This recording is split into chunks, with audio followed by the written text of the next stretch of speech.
understand his rights. On the phone with me right now is Andre M. Grant. He is a prominent criminal defense attorney. He's out of Chicago. He successfully defended the youngest murder suspect in this country, a boy accused in the murder of Ryan Owens. Ryan Owens, an 8-year-old boy. Okay, you have experience in this type of case.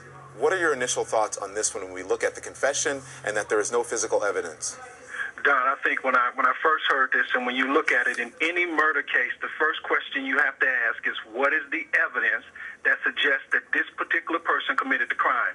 And in this case, there is no physical evidence connecting this kid to the crime. There is only a so-called confession, and that is a major problem.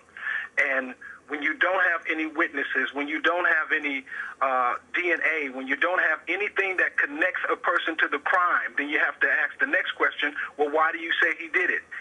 Alleging that this 8-year-old child, who they interviewed the first time, who denied any involvement with it, on a second interview subsequently confessed, but they won't tell us what he exactly said. I think, Don, before this thing is over, unfortunately, it's going to blow up in the face of this police department. The evidence simply is not there, and from what I have learned so far is that there was no lawyer, no parent, nobody present at all at the time when two police officers questioned this 8-year-old child.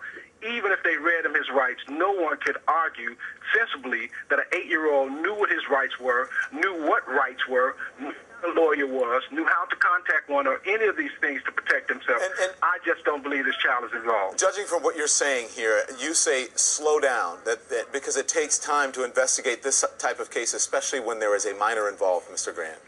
That is correct. And, Don, the other thing is where the physical evidence at the crime scene, where the two victims were found. Okay. One was found upstairs in the bedroom. The other one was found down at the front door.